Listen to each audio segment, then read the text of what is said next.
민경호 의원한테 제가 질문을 몇 가지 하기로 되어 있습니다.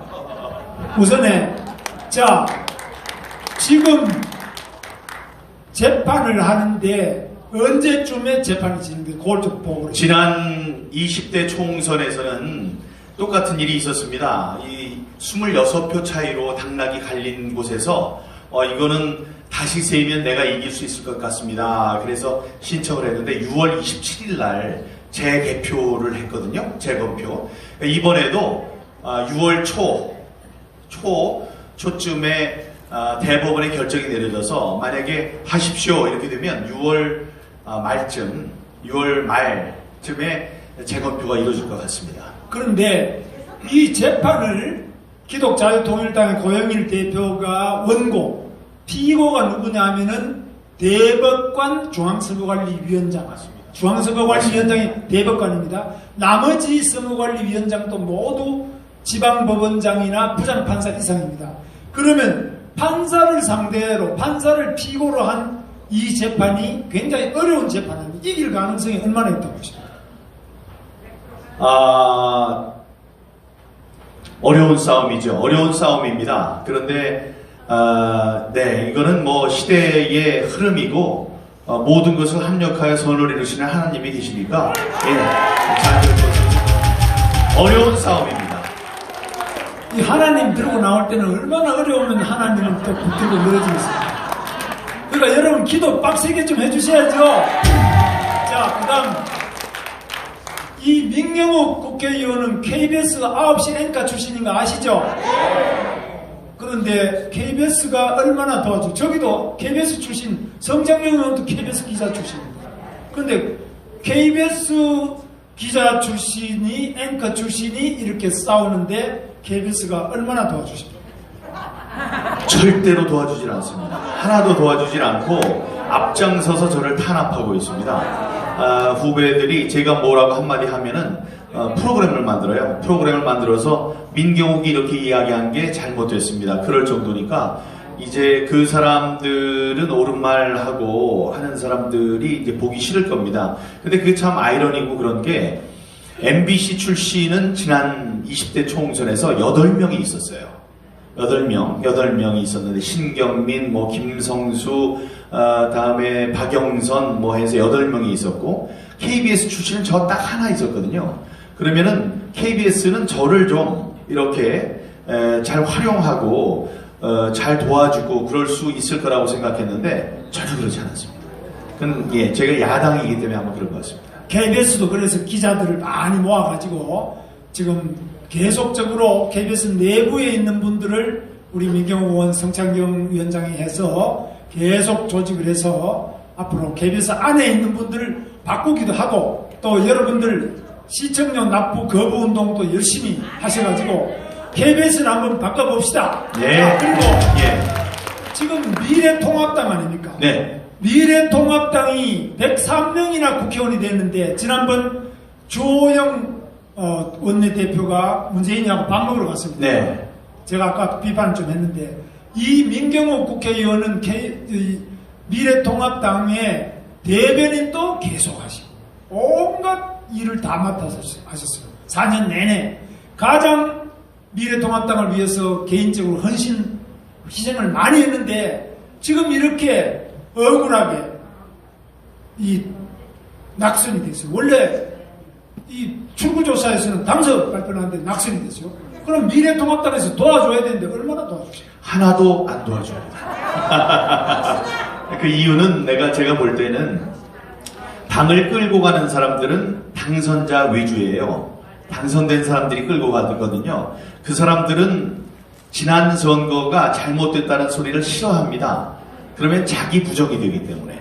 그런데 그 사람들이 하나 잊고 있는 게 있고 생각을 덜 하는 게 있는데 이제 이번 선거를 이대로 두면 부정의 증거가 이렇게 부정선거의 증거가 많았던 이번 선거를 그대로 두면 이번이 민주적인 절차로 그나마 치러질 수 있었던 마지막 선거가 될 겁니다. 이번에 뭐 중국을 시켰던 어디를 시켰건 어디 이렇게 좀 섣부르게 좀 세련되지 못하게 나온 증거들이 많아요. 이번에 그걸 잡아서 돌리지 못하면은 다음에는 더 세련되게 사람들한테 걸리지 않게 이러잖아요. 아니 저희들이 좀 실수한 것 뿐이에요. 실수를 했습니다. 그 실수가 뭐예요? 너무 드러나게 우리가 선거를 조작을 했네요. 이런 얘기랑 똑같거든요. 그 얘기는 뭐냐? 다음번에는 들키지 않을 거예요. 그 얘기랑 똑같아요. 그래서 지금 있는 통합당, 미래통합당 국회의원들도 거기에 정신을 차려야 됩니다. 앞으로 이번에 이 선거, 부정선거를 바로잡지 않으면 앞으로 대선, 지방선거 전혀 이길 수 없습니다. 그 중에 특히 돈을 4월 15일 선거인데 4월 13일까지 돈을 아까 손상대회장 말씀드린 1조 이상을 뿌렸어요. 집집마다 7세 미만 아이한테 다 뿌려가지고 약 400만 명의 부모들에게 영향을 미쳤는데 이 돈 뿌리는 것을 막지 않으면 안 되는데 미래통합당에서 이 돈 뿌리는 것 가지고 고발하거나 항의하거나 재발방지 대책을 위한 국회 국정조사나 여러 가지 노력을 하고 있습니까? 전혀 안 하고 있죠. 제가 알기로는 하고 있지 않는데요. 그것도 마찬가지 같습니다. 지난 선거와 관련된 이야기는 건드리지 않겠다. 이런 얘기 주호영 대표께서 이제 가끔씩 전화를 해서 이게 어떻게 되고 있습니까? 그래서 제가 얘기를 했어요. 근데 다른 분들이 당이 좀 이상하다. 당이 왜 도와주질 않느냐? 그래서 제가 아닙니다. 주호영 대표가 가끔 전화를 합니다. 이렇게 제가 그분 편을 들었었어요. 근데 난데없이 어떤 분이 전화를 하더니 이런저런 걸 물어봐서 아니 뭐 주호영 대표께서 도와주고 계십니다. 그랬더니 아이 그분 나한테는 이거 당이 나서면은 선거에서 한 번 죽었는데 두 번, 세 번 죽는 거기 때문에 절대로 나서지 않을 겁니다. 이렇게 얘기를 했다는 거예요. 그러면 그건 잘못된 거잖아요. 그래서 그 얘기를 했더니 전화를 저한테 하셨어요. 그래서 하시는 말씀이 뭐라고 그러냐? 지금 아직 부정선거라는 증거가 없지 않느냐? 없습니까? 자꾸 넘치는데 없지 않느냐? 그래서 가만히 들어봤어요. 그랬더니 자 이제 6월이 됐든 언제가 됐든 재검표를 할 게 아니냐? 재검표를 해서 이게 부정선거가 있었다는 게 그때 드러나게 되면은 우리는 그때 좀 도와주겠다. 그때 우리 도움이 필요합니까?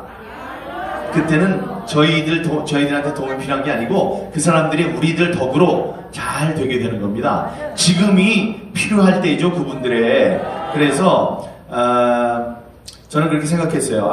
이게 희망 고문이었구나. 해줍니다. 도와줄 거예요. 이렇게 해서 이 희망을 자꾸 품었던 나의 잘못이구나 이런 생각을 했었습니다. 희망 고문을 이제 당하지 않으려고요. 여러분, 지금 제일 중요한 문제는 돈 뿌리는 문제. 금품살포. 이게 선거법 112조부터 118조까지 금품살포가 부정선거의 가장 중요한 내용인데 1조 이상을 정부에서 다 뿌렸습니다. 선거 기간 중에 선거운동 하루 전까지 계속 돈을 뿌렸는데 이거 부정선거 아닙니까? 부정선거입니다. 야당이 당연히 여기에 대해서 확실하게 따끔하게 막아야 다음이라도 이걸 또 막을 수 있지.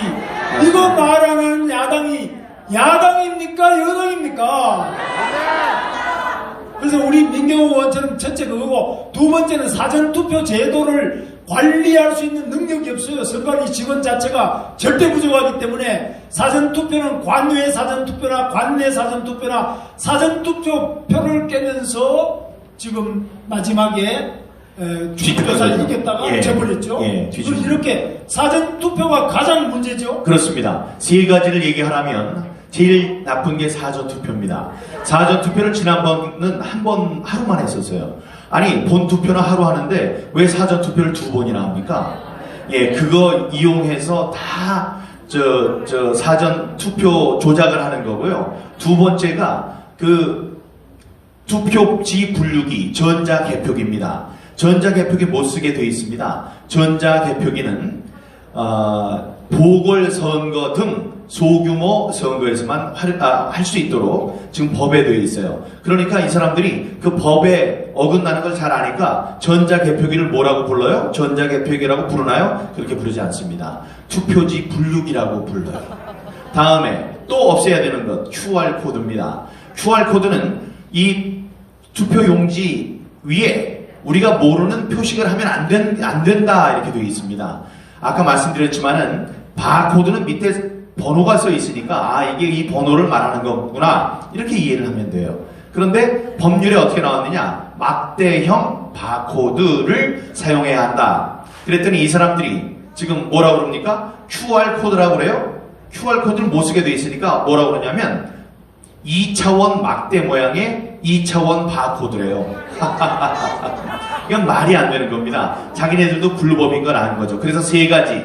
사전투표, 두 번째 QR코드, 세 번째 전자개표기. 이거는 정당한 민주적인 투명한 선거제도를 가로막는 세계의 공공의 적입니다. 반드시 철폐되어야 됩니다.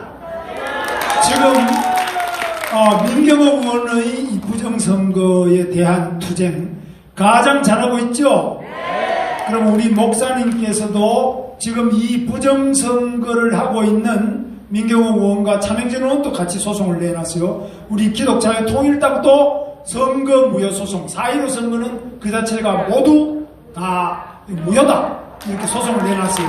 그리고 또 대법원 앞에서, 대검찰청 앞에서, 또 과천 중앙선거관리위원회 앞에서 많은 이 부정선거와 투쟁하고 있는 분들을 한번 같이 모이셔가지고 그 회의를 통해서 힘을 합쳐서 다시는 이 땅에 부정선거가 없어지도록 함께 목사님하고 협력하겠다는 말씀을 방금 마치고 오셨죠? 아, 네네, 그렇습니다. 이게 사람이 하는 일이 아니고, 다시 한번 말씀드리지만, 모든 것을 합력하여 선을 이루시는 하나님이 계시고요. 다음에 누가복음인가요? 거기 봤더니 이런 게 있더군요.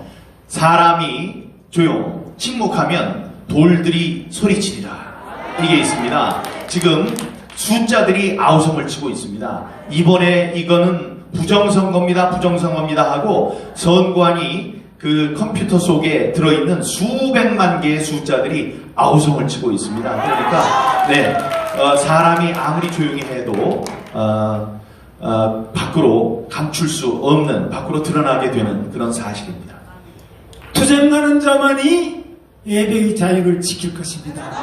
아멘. 피 흘리는 자만이 인권을 지킬 것입니다. 희생하는 자만이 신체의 자유를 지킬 것입니다. 맞습니다. 투쟁하고 눈물 흘리고 피 흘리면서 열심히 싸우고 계시는 민경호 국회의원, 그리고 우리 차명진 의원님, 전국에서 싸우고 계시는 자유를 위한 위대한 투사들에 대하여 여러분 큰 박수 드립니다.